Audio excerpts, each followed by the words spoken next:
ব্যবহারই হচ্ছে বংশের পরিচয়। আপনি যখন যে অবস্থানেই থাকেন না কেন, আপনার আচার ব্যবহার কিন্তু বলে দিবে যে আপনি কোন পরিবার থেকে এসেছেন বা আপনার ফ্যামিলি ব্যাকগ্রাউন্ড কেমন বা আপনি কোন ধরনের লাইফ লিড করেছেন।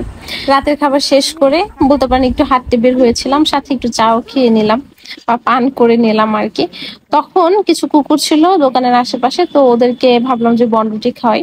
তো বনরুটি খাওয়াচ্ছিলাম, এমন সময় ক্যামেরাটা ওপেন ছিল। তো আমার ক্যামেরার মধ্যেই বিলিভ করেন, এটা একদম সত্যি কথা, আমার ক্যামেরার মধ্যে এই মহিলাটা আসলে চলে এসেছে।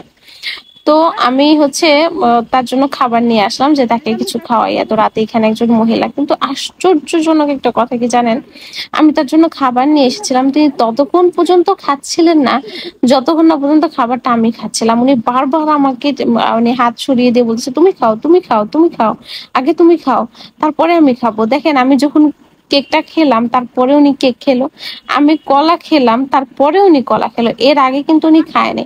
ওনার কাছ থেকে এইটা শেখার বিষয় যে অচেনা অচেনা মানুষের কাছ থেকে কখনোই কিছু খাওয়া উচিত না, এটা হচ্ছে একটা শিক্ষার বিষয়। দ্বিতীয় কথা হচ্ছে, উনি এটা চিন্তাই করতে পারতেছিল না যে তখন রাত প্রায় 12টায়, এই রাতে তার জন্য কেউ খাবার নিয়ে এসেছে, এই কথাটা উনি কল্পনাই করতে পারতেছিল না। তো যাই হোক, ওনার সাথে অনেকটা কথা বলেছি, অনেকটা সময় যে আপনি এখানে কিভাবে এসেছেন। উনি সবকিছুই বলতে পারতেছিল, ওনার ফ্যামিলি, উনি কোথা থেকে এসেছে, ওনার ছেলে মেয়ে কয়জন, ওনার ছেলে মেয়েরা কি করে, কোথায় থাকে, সকল কিছুই বলতে পারতেছিল, কিন্তু খুব যে স্পষ্ট ভাবে বলতে পারতেছিল এরকমটা না, মোটামুটি। তো আমি বলতেছিলাম যে আপনি বাসায় যাবেন, সে বলছে এখন তো যেতে পারবো না, এখন অনেক রাত, আমি কিভাবে যাব।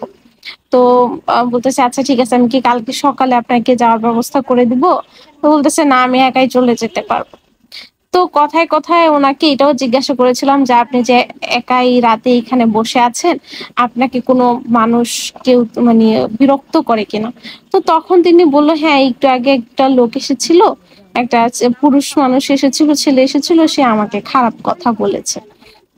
তো এই কথাটা শুনে আমি আশ্চর্য হয়ে গেলাম।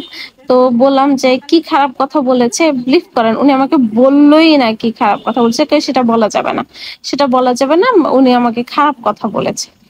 তো পরবর্তীতে ওনাকে বললাম, তো এখানে তো আপনি সেফ না, তো আপনাকে হচ্ছে আমি সামনে স্বাস্থ্য কমপ্লেক্স আছে, আমি ওইখানে রেখে আসি, ওইখানে ঘুমান আপনি। তো বলতেছে না সমস্যা নাই, আমি আমার হেফাজত করতে পারবো, আপনার টেনশন নেওয়ার প্রয়োজনে আমি হেফাজত করতে পারবো। মানে এটা আমাকে বারবার বলতেছে। তার কথা শুনে একটা জিনিস বুঝতে পারতেছিলাম যে সে খুব ভালো একটা পরিবার থেকে এসেছে বা ভালো একটা পরিবার থেকে উনি লাইফ লিড করেছেন। তো একটা জিনিস বুঝতে পারলাম যে আপনি যখন যেখানে থাকেন না কেন, আপনার ব্যবহারটাই অনেক কিছু, আপনার ব্যবহারই বলে দিবে আপনি কিভাবে ছিলেন। অবাক করার মতো আরেকটা বিষয় হলো, আমি যতক্ষণ তার পাশে ছিলাম এতক্ষণ সময় উনি হাসতেই ছিলেন, ওনার মুখ থেকে কিন্তু হাসিটা কখনোই যায় নাই। তো আজকে এই পর্যন্তই, আল্লাহ হাফিজ।